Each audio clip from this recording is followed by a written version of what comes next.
Boa noite de paz para todos, irmãos. Amém. Bom demais estar aqui com os irmãos. Tem alguém aqui que é enfermeiro, está aqui, porque não temos uma pessoa, já foi. Joia, perfeito. Graças a Deus, esquece o que eu disse. Boa noite para todos, para você que está em casa. Nós cremos que o Senhor reservou esse tempo para a gente ouvir a sua voz. Eu gostaria que você abrisse sua Bíblia no Evangelho de Mateus. Evangelho de Mateus.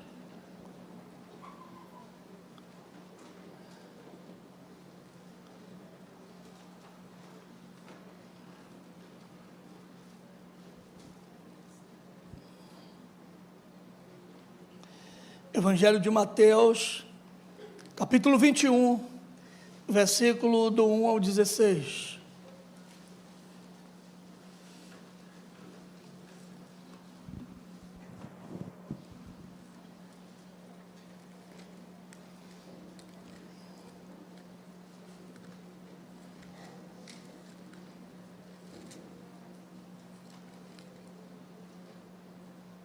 Amém?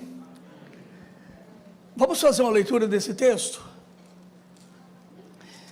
Quando se aproximaram de Jerusalém, chegaram a Betfagé, ao Monte das Oliveiras, Jesus enviou 2 discípulos, dizendo-lhes: vão ao povoado que está diante de vocês, logo vocês encontrarão uma jumenta amarrada, com um jumentinho ao lado.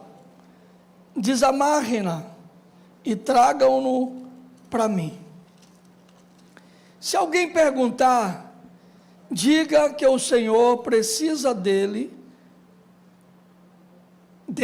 e logo, diga-lhes que o Senhor precisa deles e logo os enviará de volta. Isso aconteceu para que se cumprisse o que fora dito pelo profeta. Diga à cidade de Sião: eis que o seu rei vem a você, humilde, montado num jumento, cria de jumenta. Os discípulos foram e fizeram o que Jesus havia ordenado. Trouxeram jumento, o jumentinho, colocaram sobre eles o seu manto, e sobre este Jesus montou. Uma grande multidão estendeu seus mantos pelo caminho, outros cortavam ramos de árvores e os espalhavam pelo caminho. A multidão que ia diante deles e os que os seguiam gritavam: Hosana ao filho de Davi, bendito é o que vem em nome do Senhor, Hosana nas alturas. Quando Jesus entrou em Jerusalém, toda a cidade ficou agitada e perguntava: quem é este? A multidão respondia: este é Jesus, o profeta de Nazaré da Galileia. Jesus entrou no templo, expulsou todos que ali estavam comprando e vendendo, derrubou a mesa dos cambistas, as cadeiras dos que vendiam pombas, e lhes disse: está escrito, a minha casa será chamada casa de oração, mas vocês estão fazendo dela um covil de ladrões. Os cegos e os mancos aproximavam-se dele no templo, e ele os curou. Mas quando os chefes dos sacerdotes e os mestres da lei viram as coisas maravilhosas que Jesus fazia, e as crianças gritando no templo, Hosana ao filho de Davi, ficaram indignados e perguntaram: não está ouvindo o que essas crianças estão dizendo? Respondeu Jesus: sim. Vocês nunca leram? Dos lábios das crianças e dos recém-nascidos, Deus suscitaste louvor? E deixando-o, saiu da cidade para Betânia, onde passou a noite. Palavra de Deus, diga amém. Amém. Queridos, hoje nós estamos iniciando uma jornada ao Calvário. É a jornada de amor ao Senhor. É aquilo que a Bíblia declara, que Deus nos amou até o fim. A consciência da fé, ela está respaldada na natureza de um Deus que ama acima daquilo que visivelmente é atribuído a Ele. Deus não ama tão simplesmente porque o homem amou primeiro, não. Deus nos amou primeiro. Ele viu que não havia em nós nenhuma possibilidade de sermos atraídos dentro dessa conjuntura carnal por aquilo que é glorioso. Porque aquele que começa a obra, ele vai concluir, e o desejo de fazer, e o desejo de realizar, segundo o apóstolo Paulo, provém do mesmo Deus. Tanto querer como realizar, provém desse mesmo Deus.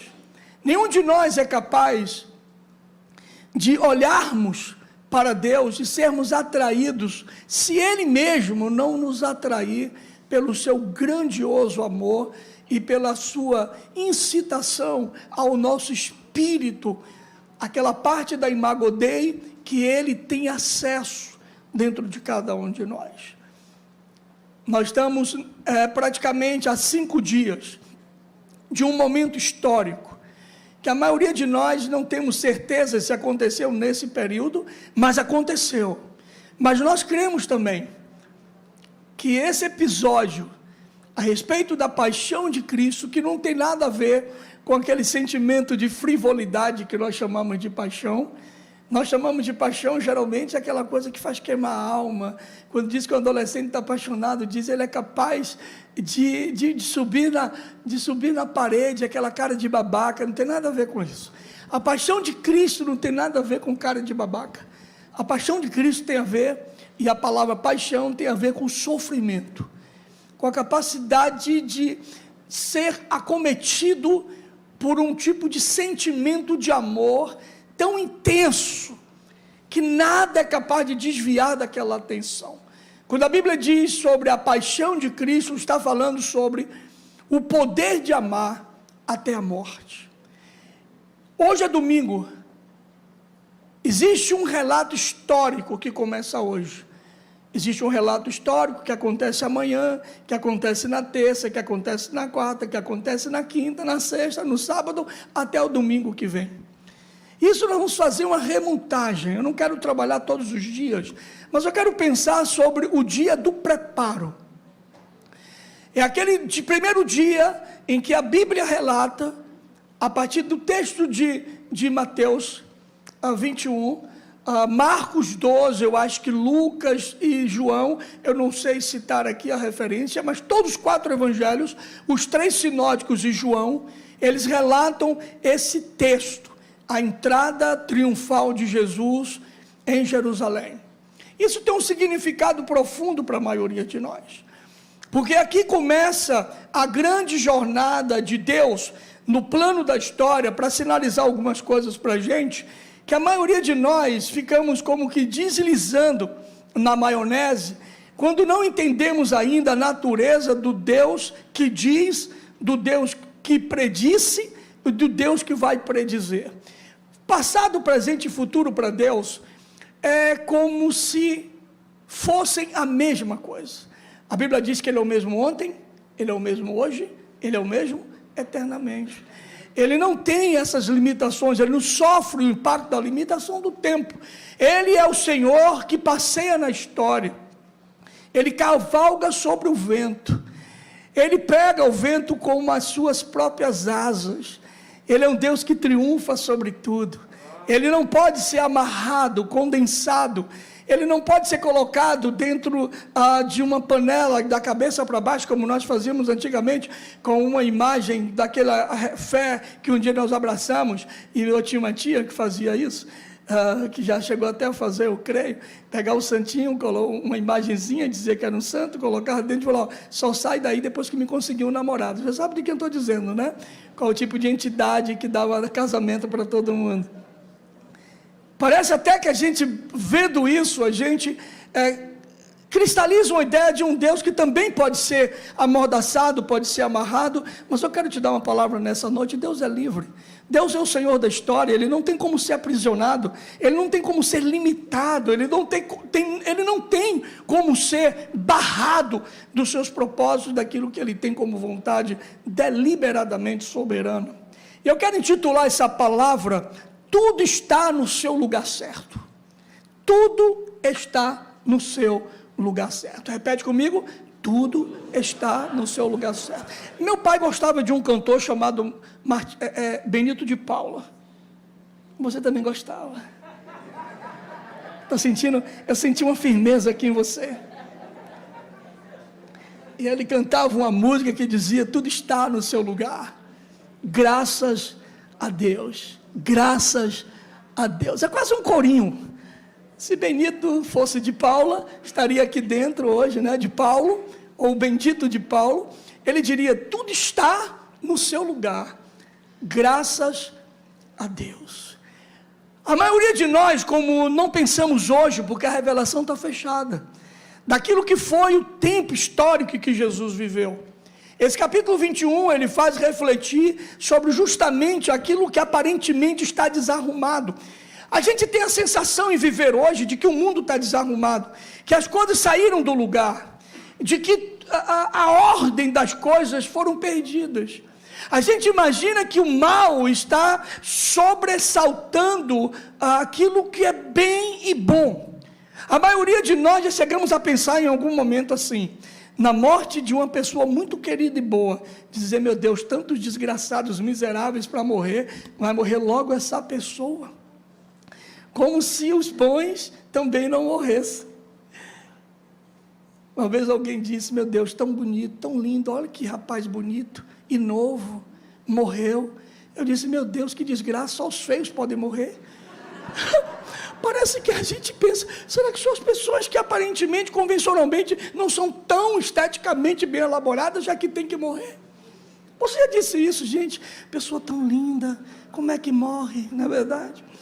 Então as coisas parecem estar desarrumadas, e quando a gente olha para o mundo, a gente começa a dizer: eu penso que está tudo fora de controle. A gente não vê perspectiva nenhuma de futuro. Para mim, o cenário mais evidente de que o futuro é uma ilusão, para muitos uma utopia, é que o aumento de consumo de drogas, cada ano que passa, ele se estabelece. E um dos circuitos das pessoas que são dependentes químicos é que eles perdem a esperança. Eles não conseguem ver um palmo, um dedo além do seu nariz. Eles precisam ser alimentados com uma força interior que possa gerar uma propulsão para aquilo que é o desafio chamado futuro. Então, como eles não têm esse poder e essa força interior, eles utilizam de elementos que incitam a alma e constituem alucinações, possibilidades de alucinar, de criar realidades subjetivas, de criar uma espécie de instância do delírio, para que eles digam: eu estou vivendo algo novo para mim.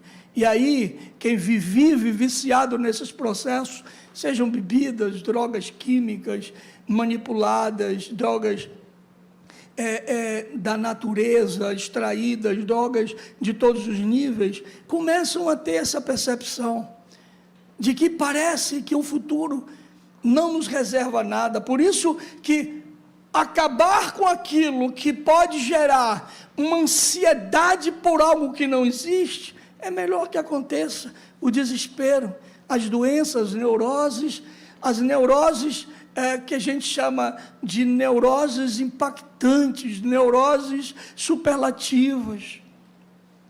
Hoje nós estamos vivendo um tempo de adoecimento mental dos mais terríveis. E nada mais é do que os indivíduos não saberem onde colocar a sua mente, a sua esperança. Parece que tudo está encoberto, parece que tudo está nebuloso. Mas eu quero te dar uma palavra nessa noite: não está. Tudo está no seu lugar. Diga: graças a Deus. É quase a música de Benito de Paula. Meus queridos, esse texto vai mostrar algo para mim e para você, que você tem que gravar na sua memória hoje. Os discípulos, eles não conseguiram entender a dimensão do que seria o poder de Deus regendo a história. Tem momentos que a gente, no afã de querer acertar, acabamos atrapalhando todas as coisas. Mas é impressionante como esse texto vai dar para a gente o primeiro dia em que Jesus se manifesta, já entrando naquilo que nós chamamos de trajetória ao Calvário, mostrando que todas as coisas estão no lugar certo. Deus predisse isso. Não existe nada que se perdeu. Não existe nada que foi abandonado. Não existe nada que está fora do lugar. Deus está no controle de tudo. Tudo está no seu lugar, graças a Deus. É tudo milimetricamente medido pelo Senhor. Do versículo 1 ao versículo 7, o texto vai dizer que Jesus, ele sai de Betânia, onde ele tinha dormido a noite anterior, e ele vai para Jerusalém logo cedinho. Qual seria o sentido de Jesus ir para Jerusalém? É porque Jerusalém seria o ponto de aportamento dele. Ele se aportaria ali, ele se estabeleceria ali, ele ficaria ali para realizar alguns feitos que nós chamamos de limpeza da casa. Ele veria aquilo que foi predito pelos profetas. Nós não estamos aqui nessa noite porque existe uma espécie de lapso histórico. Ah, não, se eu não estivesse aqui eu estaria em tal lugar. Não, você está aqui porque tudo está no seu lugar. Deus está guiando a sua vida, você se permite ser levado como vento, assim como a história de Deus na vida continua sob o script da sua vontade. Olha, quando ele chega naquele lugar, em Jerusalém, ele já observa o nível de euforia, o frenesi daquele povo. Jerusalém era a capital da fé. Jerusalém era o lugar onde se discutia tudo a respeito do Messias. Olha para mim agora, por favor, não desvie teu olhar para lugar nenhum. Era aquele lugar o centro daquilo que era observatório da vida humana, daquilo que Deus tinha para começar a fechar, não é nem abrir na sua própria história. Jesus vem, ele não fica em Judeia, onde era o centro, onde era o trono da religião oficial. O que é que ele faz? Ele vai para Galiléia, porque lá na Judeia o pessoal não gostava muito dele, porque ele não fazia parte desse portfólio de aceitação, porque ele era diferente. E como ele era diferente dos religiosos da época, ele reinterpretava a lei à luz do Espírito daquele que é eterno e que havia posto nele o signo daquilo que era a sua vontade. Ele não podia se aportar em Jerusalém. Assim como João Batista. Vocês veem João Batista como um ser humano esquisito, que veste-se de pele de camelo, que come comidas exóticas, que tem possivelmente um discurso que não é um discurso tão atraente. João Batista sinaliza uma forma de dizer: eu sou profeta porque eu sou filho de profeta. Zacarias era um profeta, mas quem está ministrando no templo hoje não é profeta, nem sacerdote é. Então a forma de protestar é, ao invés de vestir as roupas talares dos sacerdotes, João Batista se vestia com uma roupa de um animal. Ao invés de comer o pão da preposição que era ordenado aos sacerdotes e aos que ministravam no templo, ele comia o quê? Mel de gafanhoto. Ao invés de ensinar a Torá de uma maneira tão simplória e centrada, ele anunciava um discurso azedo, dizendo: quem vos ensinou a fugir da ira vindoura, da ira que viria? Então Jerusalém, Judeia, era esse lugar, e Jesus marcha para lá. Mas ele não marcha para lá porque ele decidiu, acordou e disse: olha, eu acho que vou para Jerusalém hoje. Não, está escrito, tudo está no seu lugar, graças a Deus. Zacarias capítulo 9, versículo 9, os irmãos da projeção sejam rápidos e ávidos em postar esse texto para mim, por favor. Já havia predito 500 anos antes que Jesus apareceria dentro daquele cenário, naquele lugar, E aquilo que foi predito na palavra, em que muitos diziam, ele está vindo fazer um tour. Não, estava obedecendo a um comando profético, a um comando anunciado antecipadamente. Queridos, nada na história de Deus acontece por acaso. Tudo está milimetricamente no seu lugar. Deus é o Senhor que rege a história. Ele continua manifestando assertivamente aquilo que havia sido dito no passado pelos seus profetas. E Jesus aqui vê o cumprimento de uma profecia. Alegre-se muito, ó filha de Sião. Exulte, ó filha de Jerusalém, eis que o seu rei vem até você, justo e salvador, humilde, montado em jumento, num jumentinho, cria de jumenta. Alguém pode dizer, mas será que o que aconteceu ali por Mateus não foi uma transposição de um texto aleatoriamente? Não.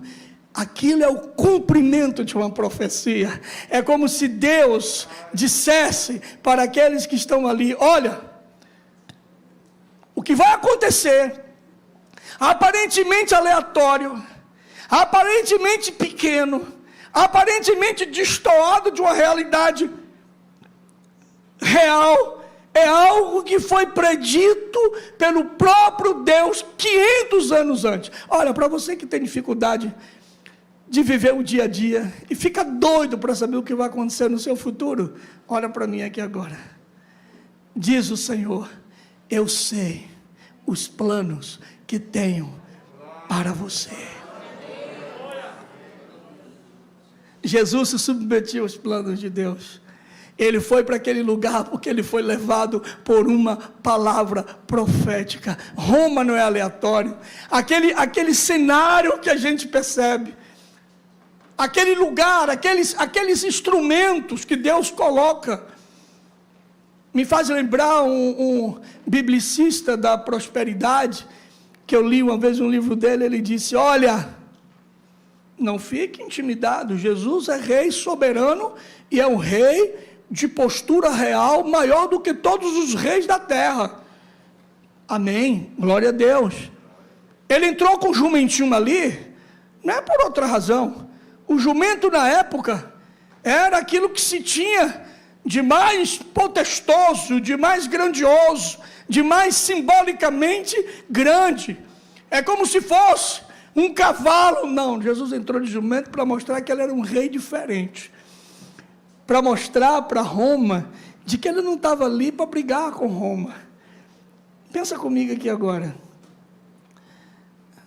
Uma insurreição de um religioso como esse, invadindo Roma, na dimensão daquilo que o texto apregou, onde todas as pessoas que viam ele passando, começavam a celebrar, começavam a tirar os seus mantos e colocar no chão, alguns pegavam ramos, colocavam, e começavam a cantar jubilando, começavam a fazer aquelas filas na rua, como nós vemos alguns estadistas, acontecerem com alguns estadistas, gente com alguns artistas, gente que ia procurar, e celebrava, e gritava, Hosana o que vem em nome, esse é o rei, imagina o que significa Roma ouvir. Como é que funciona isso, como é que é, está tendo um rei aí, a televisão logo ia logo para lá, né?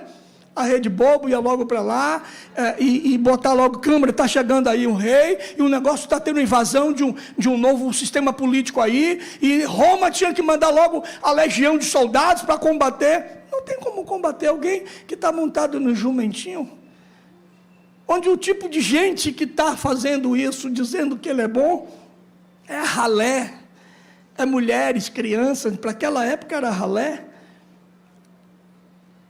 Mas você diz, poxa, o jumento foi aleatório? Não, é Deus dizendo, eu tenho a chave da história na mão. Diga glória a Deus, eu sei porque tudo acontece como acontece. Jesus se declara, alguém declara Jesus como rei, porque ele era um rei diferente. Ele era um rei que estava obedecendo a um script. Ele sabia que naquele instante, tudo o que Deus tinha para ele, era aquilo. Eu fico imaginando sobre isso. Ele era um rei ímpar, com a vida ímpar, com a morte ímpar, e que a sua ressurreição faria com que ele assumisse o trono de um governo eterno. Mas para a terra aquilo era nada. Alguém pode dizer, você vai ouvir alguns filmes épicos aí, eu acho que o filme de Barrabás, tem outro filme, o Centurião, tem outros filmes épicos que contam a história de Roma naquele período. Tem momentos que tem um quadro que mostra Jesus de forma bem simplória, uma espécie de flash, mas ele nunca passa na história sem ser notado e dito, esse aí vai criar problema. Não é que ele crie problema, é porque tudo que Deus predisse tem que acontecer, porque o script do céu, ele é assertivo e segue a um curso real das coisas. Olha que coisa linda, nós vivemos sobre profecias, sobre promessas, sobre aquilo que já está estabelecido. O que Deus diz aqui é, a entrada de Jesus, a sua glória triunfal, foi predita pelos profetas. Sabe o que significa isso, irmãos? Olhando para Jesus, você vai compreender que ele assumiu a consciência de que ele estaria ali sendo ovacionado, estaria ali sendo jubilado, estaria ali sendo lisonjeado, mas em pouco tempo ele sabia, menos de uma semana, que a galera estaria dizendo, olha, crucifica-o, e a gente está afim de Barrabás. A gente não quer ele não, porque a agenda política religiosa dele é complexa. Ele quer destruir tudo, ele diz que Deus está querendo fazer algo diferente, está querendo derrubar o templo, ele está dizendo que o templo vai ser reconstruído em 3 dias, isso é uma loucura, ele não fez com que Israel triunfasse. Quando ele entrou em Jerusalém, ninguém deu nota, Roma não foi lá pegar ele, não prenderam ele, pelo contrário, não vi nenhuma arma, dizia algum daqueles zelotes. Que revolução é essa?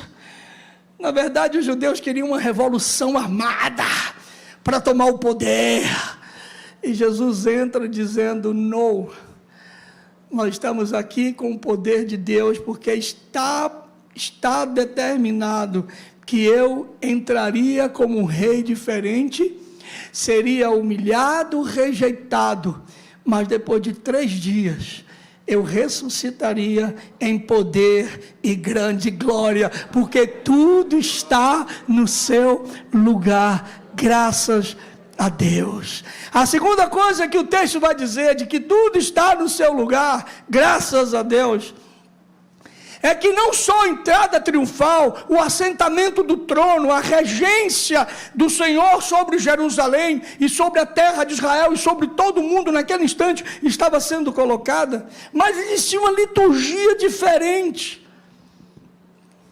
Até a liturgia, os cânticos daquele grande culto, foi predita pelos profetas, foi predita pelas escrituras, no Salmo 118, quando a Bíblia diz, Hosana ao que vem em nome do Rei, Hosana ao que vem em nome de Deus, Hosana, até aquilo ali havia sido predito, porque a própria Escritura diz, para se cumprir a profecia que dizia que ele seria ovacionado, que a liturgia da sua entrada, que o cântico de culto a ele, enquanto ele passava por todos aqueles pequenos, por todos aqueles menores, por todos aqueles necessitados, se faria dessa maneira.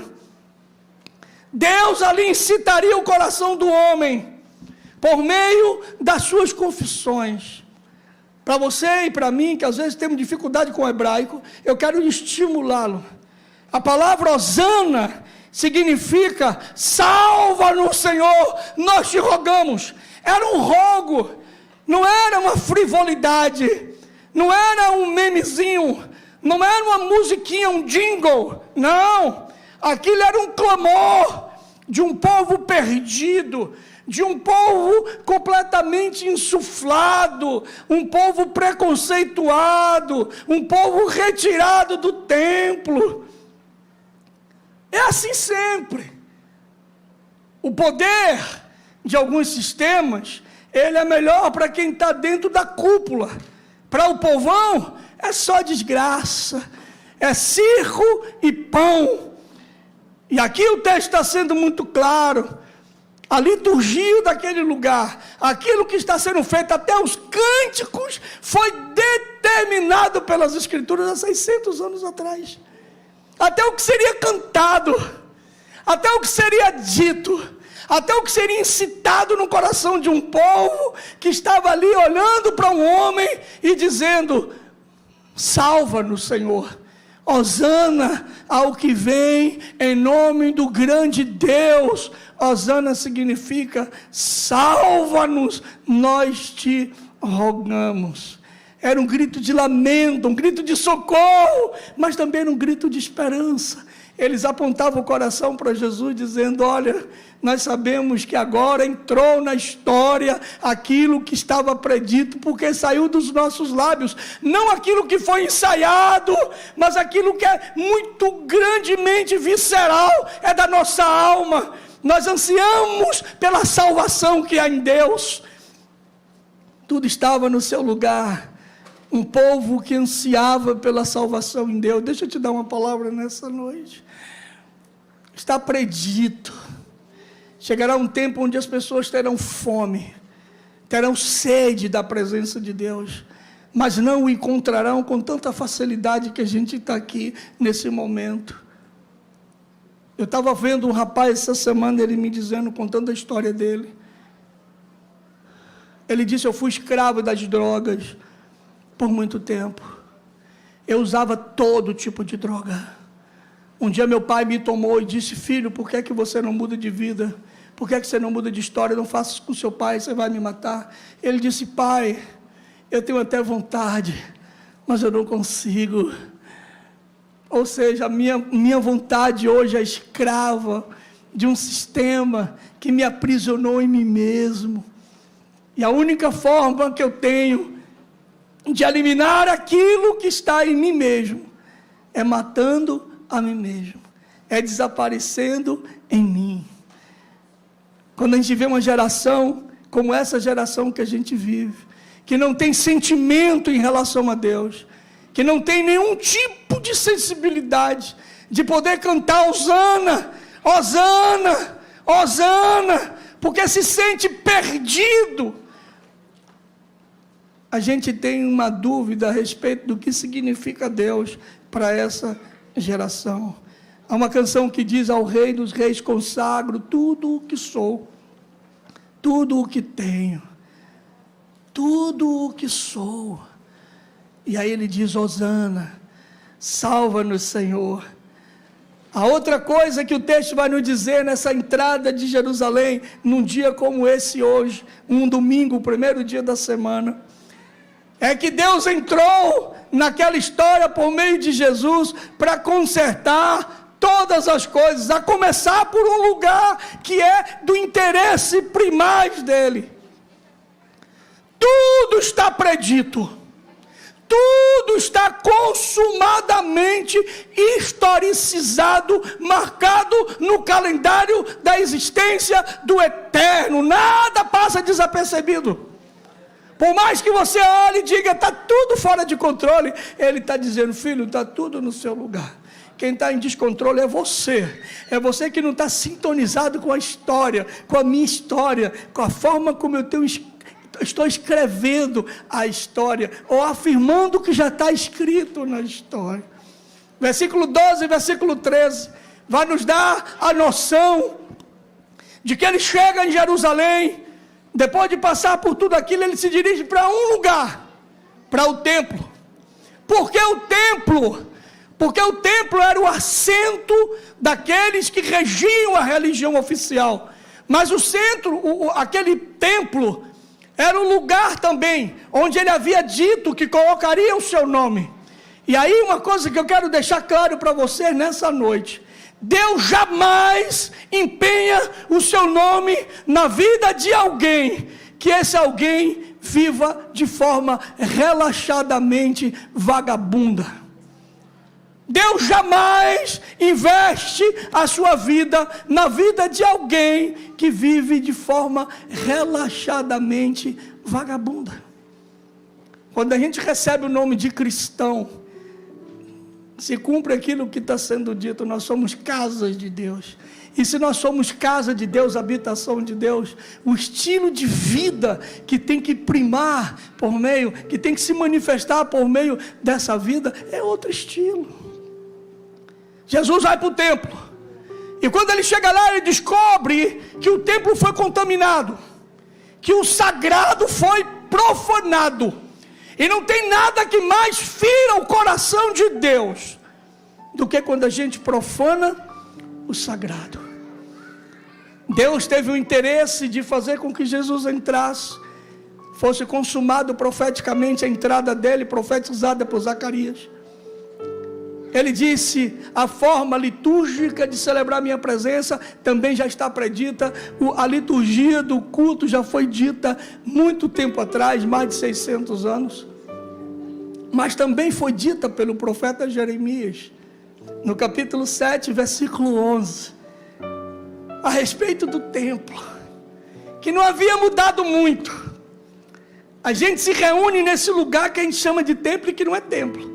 Mas esse lugar é um lugar que gera uma identidade. Geralmente quando a pessoa vem para um lugar como esse, ele cria uma identidade. De forma que, se você tiver um familiar que é crítico de pessoas que são crentes, e ver você saindo daqui numa noite, você estava onde, hein? Estava na guerra dos crentes, é? Tem alguma coisa lá. Cuidado, viu? Esses pastores não são brincadeira, mete a mão no bolso mesmo. O que tem de vagabundo ali?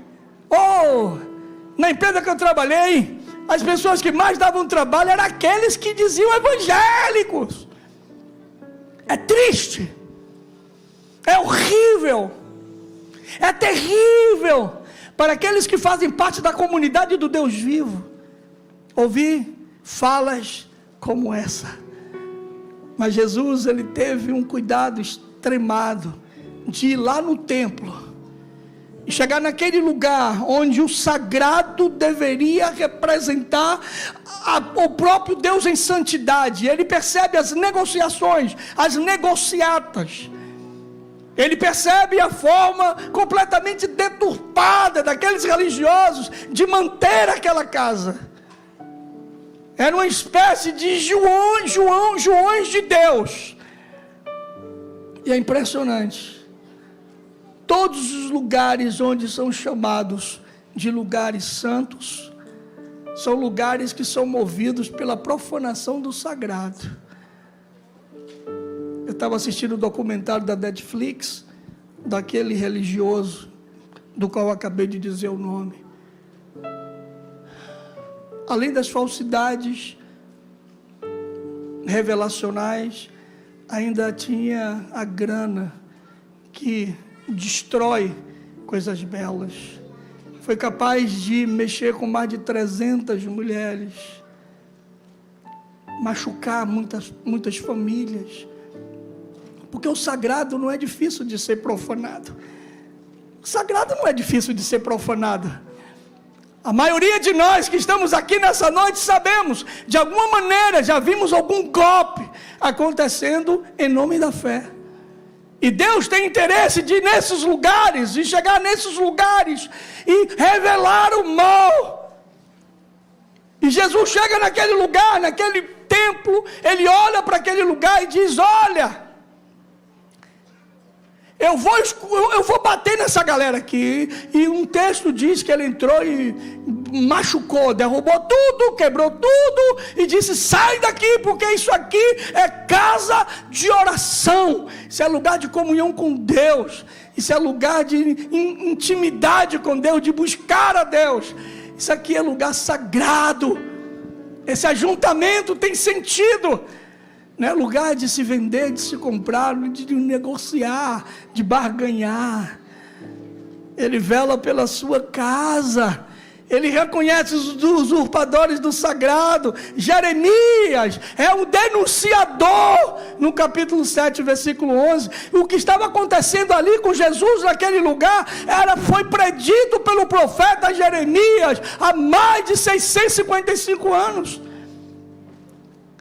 Tudo está no seu lugar, graças a Deus. E o apelo do Senhor nessa noite é a mesma coisa.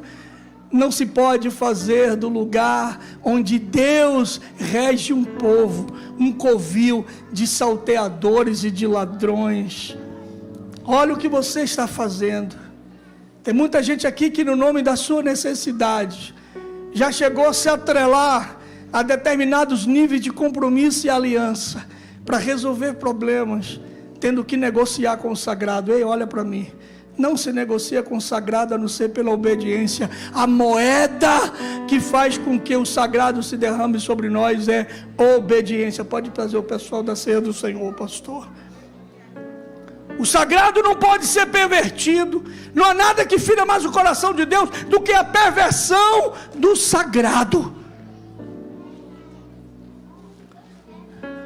Nós vimos há poucos dias atrás, nos noticiários nacionais, 2 indivíduos lobistas, que se diziam pastores, que foram capazes de alguma maneira macular todo um sistema.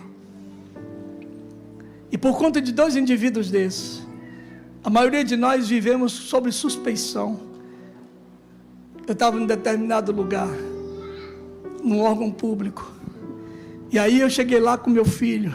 Já acontece essas coisas comigo, não sei, é Deus querendo me humilhar. E aí o cara olhou para mim e falou: pastor! Eu nem reconheci o cara. Falei: meu Deus do céu, eu estou lascado. Diga aí, tudo bem? De máscara. Ele de máscara. Tá lembrando de mim não? Falei: não. Rapaz, o que é que você diz desse negócio desses pastores aí, rapaz? Dos caras que estão aí distribuindo dinheiro aí no governo X e Y. Eu disse: cara, eu não sei dizer não. Não, porque de pastor que eu considero é você, fulano, ciclano e beltrano, olhando para a cara dele com a boca desse tamanho, mais de 30 pessoas me olhando e eu de cabeça baixa, quase que sentenciado. Porque tem muitos pastores que é assim, não, pastor?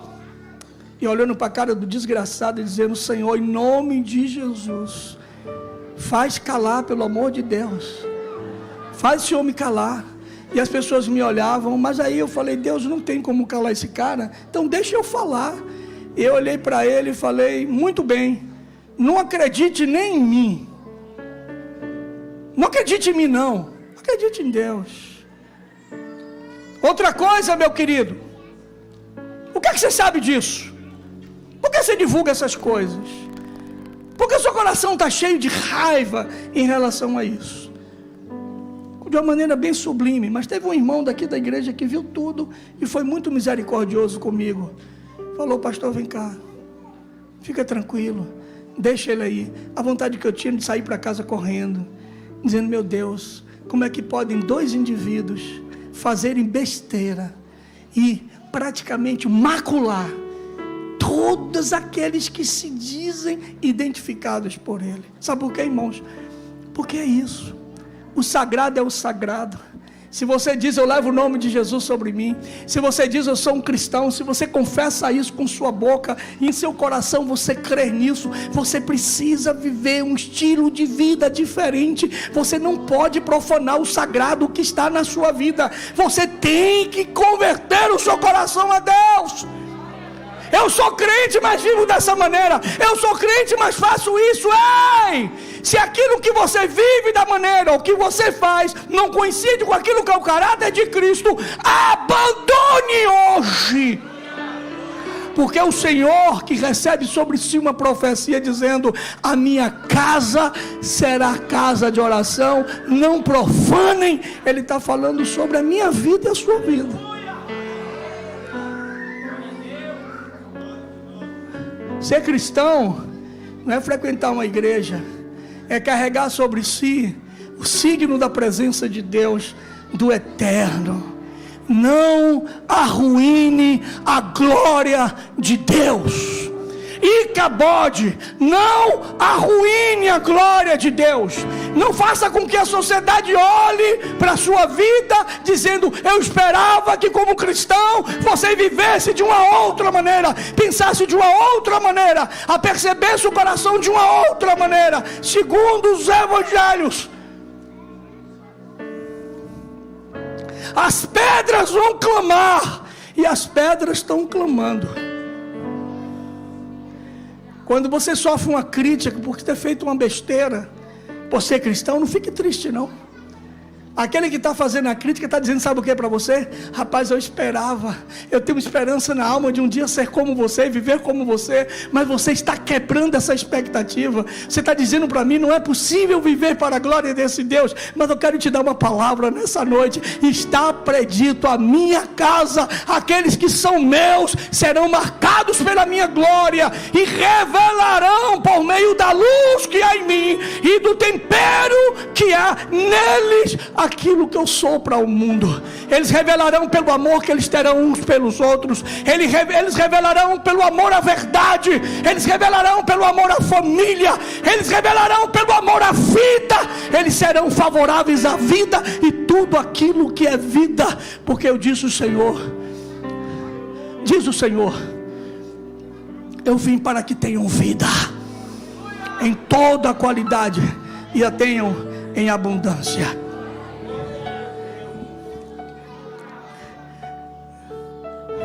As crianças estão ali. Essas crianças, elas estavam no templo, no capítulo 21, do versículo 14 ao 16. E quando Jesus chega, os adultos não reconhecem, mas as crianças olham e dizem também a mesma coisa: Hosana, Hosana, nos salva também, Senhor. E Jesus olha para aquelas crianças, os religiosos dizem, eles estão perturbando aqui, estão fazendo um barulho, pede para que eles calem. E Jesus diz uma coisa que é tremenda, está escrito: se eles calarem, até as pedras vão clamar. Não tem como calar diante da presença do Eterno. Quando Ele chega, nós não nos calamos, nós glorificamos, nós o exaltamos, nós dignificamos, nós abrimos a nossa boca, nós celebramos na presença do Eterno. Não tem como calar diante daquilo que é a presença do Eterno. E isso é paradoxal, porque a maioria daqueles que são adultos que estão aqui nessa noite, eu creio, assim como eu, temos de dificuldade de perceber a glória de Deus, mas as crianças reconhecem a glória de Deus. É por isso que está sobre elas uma profecia em Joel, que as crianças profetizariam. No reino do Espírito, as crianças profetizariam como elemento antagônico. As crianças seriam predizentes daquilo que o futuro revelaria, mesmo não sabendo nada sobre o futuro. Quando Jesus olha para aquelas crianças e vê aqueles religiosos mandando calar aquelas crianças, Jesus olha e diz: estou vendo ali uns cegos e coxos e mancos, venha. E Ele cura cegos e Ele cura mancos dentro do templo. Olha que coisa interessante, irmãos. Dentro do templo, cegos e mancos. Possa ser que nessa noite Deus esteja falando algo para você. Cegos e mancos. Gente que não enxerga. Gente que não se mobiliza em direção a Deus porque não vê. Ou gente que está sendo carcomido por doenças oculares, que não consegue enxergar a glória de Deus. Gente que os olhos estão carcomidos de desejos lascivos, estão carcomidos de desejos profanos, e não enxergam a glória de Deus. Esse lugar aqui é lugar de cura. Ele tem o colírio da cura, Ele tem a mão da cura, Ele tem o poder da cura. Gente que está andando trôpego por ser manco, o seu andar é desviante, o seu andar é um andar trôpego, porque é manco, não acerta o caminho. Nessa noite Ele está aqui dizendo, é profético, eu quero curar, eu quero fazer você endireitar os seus passos, Eu quero gerar para você caminhos retos. Eu quero proporcionar para você a vida de maneira plena. Tudo está no seu lugar. Graças a Deus. As crianças são rápidas em reproduzir aquilo que vê. Lá, enquanto os pais cantavam na cidade, eles aprenderam e cantavam no templo. Era sinal profético. Vocês nunca leram o que está escrito, disse Jesus, da boca dos pequeninos, daqueles que mamam, Deus suscita fortalezas. São da boca dos crianças que vem o perfeito louvor. Jesus diz, está escrito. Vocês nunca leram, porque se vocês nunca leram é porque vocês não compreendem que a história segue a um script. Tudo está no seu lugar, graças a Deus. Eu quero concluir dizendo nessa noite para você que veio nesse lugar: não faz sentido você vir nesse lugar que você disse que foi vontade sua vir, obedecendo a um comando, mas eu te declaro em nome de Jesus, compreenda, estava escrito que você tinha que estar aqui nessa noite, não tinha para onde você ir, tudo conspiraria para que você viesse, tudo conspiraria para que você se assentasse aqui, tudo conspiraria para que eu estivesse aqui, você ouvisse aquilo que a palavra de Deus está te dizendo, e tudo conspira para que você tenha uma vida transformada pelo poder dele. Não vale a pena ouvir de Deus e não ser conduzida a uma vida de dependência a Deus.